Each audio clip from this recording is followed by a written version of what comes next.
और चलिए खबरों का रुख करेंगे। ईरान जंग के बीच बड़ा खुलासा हुआ है। अमेरिकी सेना को राष्ट्रपति ट्रंप पर भरोसा नहीं, शेखी के चक्कर में मिशन को खतरे में डाल सकते हैं ट्रंप।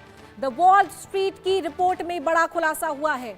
क्या अमेरिका की सेना को डर है कि उनके कमांडर इन चीफ यानी कि राष्ट्रपति ट्रंप उनके सैन्य मिशन को ही खतरे में डाल सकते हैं? द वॉल स्ट्रीट की रिपोर्ट में बड़ा खुलासा हुआ है। अमेरिका के राष्ट्रपति डोनाल्ड ट्रंप के बड़बोलेपन को देखकर अब वहां की सेना भी उनसे बात छिपाने लगी है।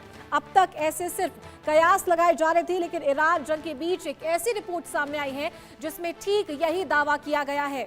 एक रिपोर्ट में बताया गया कि जब ईरान में गिरे अपने पायलट को अमेरिकी सेना रेस्क्यू करने के लिए मिशन चला रही थी, तब जानबूझकर ट्रंप को अपडेट नहीं दिया गया। रेस्क्यू ऑपरेशन पूरा होने के कई देर बाद उन्हें जानकारी दी गई है। ये 6 तस्वीरें आप देख सकते हैं। जंग पर ट्रंप कंफ्यूज नजर आ रहे हैं, कभी हाँ कभी ना। तो जंग से छुटकारा भी चाहते हैं। ट्रंप की मंशा क्या है आखिरकार? इजराइल से टकराव यहां पर नजर आ रहा है। लेबनान पर हमले लगातार जारी हैं। हमले बंद करने की बात ट्रंप की तरफ से की गई थी। हॉर्मुज पर ईरान अड़ा हुआ है, तो नाकाबंदी भी ट्रंप की तरफ से यहां नहीं हटाई गई है। क्या अब आगे घमासान होगा? 5वीं तस्वीर, दुनिया में टेंशन बढ़ गई है कि क्या एटमी जंग की तरफ ये जंग या वॉर सिचुएशन जाती हुई नजर आ रही है, और कहां मामला फंसा है ये भी एक बड़ा सवाल है। शांति वार्ता दूसरे दौर की जो होने वाली थी वो फिलहाल नहीं हुई है। द वॉल स्ट्रीट की रिपोर्ट में ये बड़ा खुलासा हुआ है। अजय जांडियाल हमारे संवाददाता हमारे साथ जुड़ गए हैं। अजय, ये एक बड़ा उदाहरण और इससे बेहतरीन उदाहरण नहीं हो सकता था, जहां एक तरफ अमेरिका यूरोप में सड़कों पर लोग उतर करके आए थे उनके बड़बोलेपन की वजह से, उनके अलग अलग बयानों की वजह से, तो अब उनकी सेना को भी डर सता रहा है। उन्हें भी उनके कमांडर इन चीफ पर विश्वास नहीं है। रिपोर्ट में खुलासा हुआ, क्या अपडेट आपके पास, क्या जानकारी? देखिए, बिल्कुल कहीं ना कहीं इस तरह की रिपोर्ट अगर आती है वो भी तब जब जंग के हालात में देश है, जब जंग में है देश, उस वक्त अगर ऐसा होता है तो यकीनन जो सेना है उससे उस पर फर्क पड़ता है, उसका मोराल डाउन होता है। तो ऐसे में कहीं ना कहीं इस चीज़ को लेकर अब काफ़ी चीज़ें देखने को मिल रही हैं। अमेरिका आखिर इस पर क्या कहता है, ट्रंप क्या कहते हैं, जो बार बार ईरान को धमका रहे थे, बार बार ये कह रहे थे कि 24 घंटे के भीतर अगर आपने हल नहीं निकाला, सीजफायर के लिए तैयार नहीं हुए, हार्मोज को लेकर जो स्टैंड अप बना हुआ था, तो फिर इसका मतलब ये है कि सीधे तौर पर एक बड़ा विनाश जो है वो ईरान में आ सकता है। मगर इस तरह की चीजें कहते ट्रंप जो हैं, उसके साथ साथ जब इस तरह की रिपोर्ट को देखेंगे तो फिर उनको क्या कहना चाहिए ये देखना होगा। हालांकि ट्रंप की तरफ से इस पे टिप्पणी नहीं आई है, मगर यकीनन जो मिडिल ईस्ट के हालात हैं उसमें ईरान पहले ही अमेरिका को बहुत ज़्यादा रिटेलिएशन करके सरप्राइज कर चुका है। जो इसराइल में उसने किया, जो उसने सऊदी अरेबिया में किया, कुवैत में किया, तमाम चीज़ें बताती हैं कि ईरान जो है वो सीधे तौर पर इस चीज़ को सुनिश्चित कर रहा था कि अमेरिका को ये समझ आ जाए कि ये ईरान जो है वो चुप नहीं बैठेगा, अमेरिका के दबाव में नहीं आएगा। बिल्कुल सही कहा आपने, लेकिन इनकी लगातार जो बयानबाजी देखने को मिल रही है अजय, क्या उससे लग रहा है, क्या वो कोई सेफ एग्जिट चाहते हैं, या वो वाकई में स्ट्रेट ऑफ हॉर्मुज पर कब्जा करना चाहते हैं, या फिर वो कभी बात करते हैं यूरेनियम पर कब्जा कर लिया गया है, ईरान सौंपने को तैयार है लेकिन इस पर भी कोई हल नहीं निकलता? उनकी इन बयानबाजी से क्या समझ आ रहा है?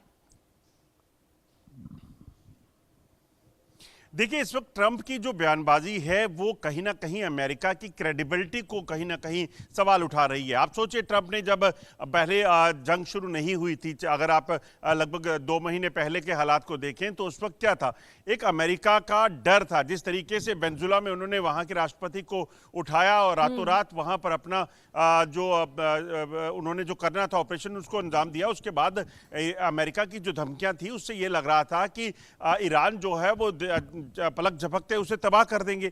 मगर वैसा हुआ नहीं। जब ऑपरेशन शुरू हुए तो लगभग 40 दिन के जंग के बावजूद भी अमेरिका और इजराइल मिलकर ईरान को जो नुकसान पहुंचाने के लगे हुए थे या फिर उसके जरिए रेजिम चेंज की बात कर रहे थे, उसे कर नहीं पाए।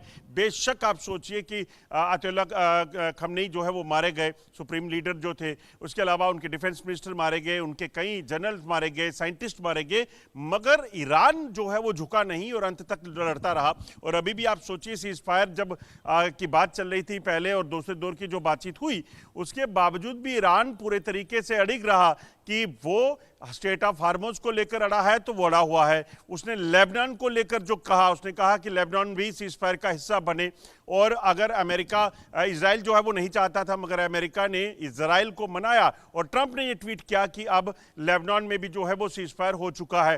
तो ये अपने आप में बताता है कि ईरान जो चाह रहा था वो उसने किया और अमेरिका को उस चीज़ को मानना पड़ा। बिल्कुल सही कहा आपने अजय, और आप बने रहिए हमारे साथ। मैं दोबारा आपका रुख करूंगी। इसी बीच एक बड़ी खबर आ रही है, अमेरिका ईरान के बीच यूरेनियम पर मामला फंसा है। दूसरे दौर की वार्ता विफल होने पर यह बड़ा खुलासा हुआ। अमेरिका एटमी कार्यक्रम पर रोक चाहता है, ईरान ने एटमी कार्यक्रम रोकने से इनकार कर दिया। ईरान के पास एटमी हथियार नहीं हो सकता, राष्ट्रपति ट्रंप ने यह कहा है। सहयोगी अजय हमारे साथ लगातार बने हुए हैं। अजय, घूम फिर करके बात इसी मुद्दे पर आकर अटकती है, परमाणु संवर्धन को लेकर के, यूरेनियम को लेकर के।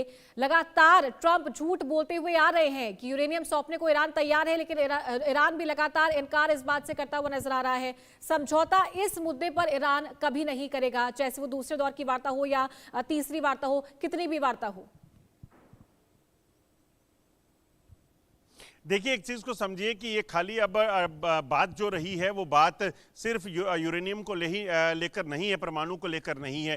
क्योंकि अगर आप देखें तो वो एक बड़ा मुद्दा है जिस पर ईरान को मनाने के लिए पाकिस्तान बेशक लगा हुआ है। ये तमाम जो देश अगर लगे भी हुए हैं तो उसको सफलता नहीं मिलेगी कि यूरेनियम इनरिचमेंट को ईरान को पता है कि अगर जिस दिन वो उस चीज़ को छोड़ देगा उसके बाद उसकी जो कहीं ना कहीं अस्तित्व है उसका वो खतरे में पड़ जाएगा। अमेरिका जानता है, इजराइल जानता है कि अगर ईरान यूरेनियम एनरिचमेंट करता है, परमाणु परीक्षण कर लेता है, बना लेता है, तो फिर इजराइल तो जो है वो उसको कभी भी निशाना बना सकता है। हालांकि ये नहीं कहा जा सकता कि ईरान ऐसा करेगा, मगर उसे डर जरूर हो जाएगा कि अगली बार जब हमला होगा तो उसके बाद में रिटेलिएशन क्या होगा, किस लेवल का होगा। तो इसलिए अमेरिका और इजराइल नहीं चाहते कि किसी भी तरीके से परमाणु बने, मगर वहां तक पहुंचने के लिए अभी स्टेट ऑफ हार्मोज जो है वो क्लियर नहीं हुआ है। इसी आप देखिए कि ईरान ने अपने डेलीगेशन को नहीं भेजा इस चीज को लेकर। उन्होंने पहले तो कहा कि अगर जेडी बेंस आएंगे तो उसके बाद बातचीत होगी, और दूसरा उन्होंने कहा कि स्टेट ऑफ हार्मोज जो है उसको लेकर हमारी जो स्थिति है वो बड़ी क्लियर है। अमेरिका ने चीन के जरिए भी सोचिए कि ईरान को कन्विंस करने की कोशिश की होगी, और चीन को ये कहा कि आप अपने ट्रूप्स को जो है वहां पे भेजिए स्टेट ऑफ हार्मोज पे, ताकि उसको खुलवाया जा सके।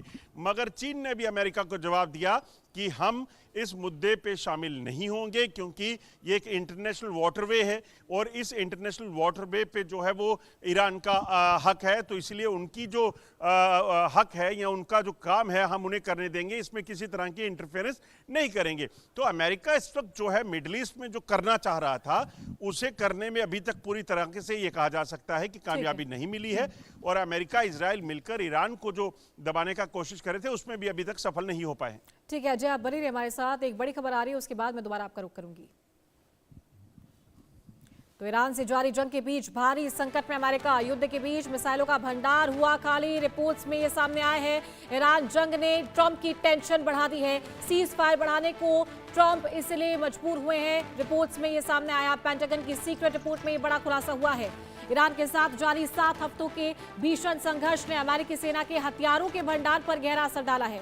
पेंटागन की सीक्रेट रिपोर्ट के अनुसार अमेरिका ने अपनी प्रमुख मिसाइलों का एक बड़ा हिस्सा इस जंग में झोंक दिया, जिससे भविष्य में होने वाले अन्य संभावित युद्धों के लिए उसकी तैयारियों पर सवाल खड़े हो गए हैं। इसी बीच ट्रंप ने ईरान के साथ 22 अप्रैल को खत्म हो रहे सीज फायर को आगे बढ़ा दिया है। हथियारों के विशेषज्ञों और पेंटागन के आंकड़ों के विश्लेषण से पता चला है कि अमेरिका ने पिछले कुछ हफ्तों में अपने आधुनिक हथियारों का खतरनाक स्तर तक इस्तेमाल किया। पिछले 7 हफ्तों में अमेरिका ने अपनी कम से कम 45% सटीक मार करने वाली मिसाइलों का इस्तेमाल कर लिया है। तो वही हवाई हमलों को रोकने वाले थार्ड सिस्टम के आधे, इंटरसेप्टर और पेट्रियट मिसाइल सिस्टम की लगभग 50% मिसाइलें खर्च हो चुकी है। अगर इसी समय चीन के साथ कोई विवाद शुरू होता है तो अमेरिका के पास पर्याप्त गोला बारूद की कमी पड़ सकती है। अजय, इस बात की भी लगातार चर्चा हो रही थी कि अपनी सैन्य ताकत को और मजबूत करने के लिए और युद्ध में अगर स्थिति और गंभीर होती है तो उसकी तैयारी के लिए अमेरिका ने यह सीज फायर बढ़ाया है। किस हद तक ये बात सही है? देखिए बिल्कुल, अगर देखें जो जिस तरीके से चल रहा था, 40 दिन से ज़्यादा का वक्त हो चला था, तो दोनों देशों को एक ब्रेक तो ज़रूरी था। और अगर ब्रेक मिलने का मतलब है कि कहीं ना कहीं वो अपने आप को रिवाइव करने में जो है वो ज़्यादा बेहतर चीज़ें कर पाते हैं। तो इसी चीज़ के लिए अमेरिका ने भी इस चीज़ का फ़ायदा उठाया होगा, और अमेरिका ने लगातार जो कोशिशें की जा रही हैं कि जो बताया जा रहा है कि अमेरिका इस चीज़ में भी लगा हुआ था, साथ साथ वो बात कर रहा था, मगर उसके साथ साथ ये भी देख रहा था कि वो खमनई जो अब खमनी के बेटे जिनको इस वक्त सुप्रीम लीडर बनाया गया है, उनको ट्रेस करे। जो इंटेलिजेंस अमेरिका की है वो लगातार काम कर रही है। इसी तरह से अगर आप देखें तो उनके सैनिक भी अपने आप को बेहतर पोजीशन में लाने के लिए कहां से कैसे एक्शन हो सकता है उस चीज़ की प्लानिंग में लगातार जुटे हुए हैं, क्योंकि अब समय मिला है। और उसी के साथ साथ आप देखें तो ईरान भी चुप नहीं है। ईरान ने भी अपने आप को बेहतर करने की कोशिश की है। जो जानकारियां मिल रही हैं, जो सूत्र बता रहे हैं, या फिर जो इस वक्त चर्चाओं का दौर बना हुआ है कि चीन और रशिया से भी ईरान को काफ़ी हद तक हथियारों की सप्लाई जो है वो हुई है। हालांकि इसमें सच्चाई कितनी है ये ऑफिशियल कोई फिगर नहीं है, मगर दोनों ही देश जो है इस चीज़ में लगे होंगे। वहीं इजराइल देखें, क्योंकि इजराइल ने पहले हमास के खिलाफ जंग लड़ी, उसके बाद ईरान के साथ लगातार लड़ रहा था, तो कहीं ना कहीं वो भी अपने आप को रिवाइव करने में लगा होगा कि वो कैसे इस जंग में आगे बढ़ेगा, क्योंकि लेबनान के खिलाफ ऑपरेशन अभी जारी है। और ईरान जो है वो एक ऐसा टारगेट था जो यूएस के मदद से ईरान जो इजराइल जो है वो अचीव करने में लगा हुआ था। बिल्कुल सही कहा आपने अजय। साथ ही अब जो दूसरे दौर की वार्ता है उस पर भी लगातार संशय बना हुआ है, और इन्हीं समझौतों को लेकर उस वार्ता में भी बातचीत होगी, लेकिन समझौता किसी भी हद तक निकलता हुआ नहीं नजर आएगा, फिर चाहे वो ईरान की तरफ से हो या अमेरिका की तरफ से हो।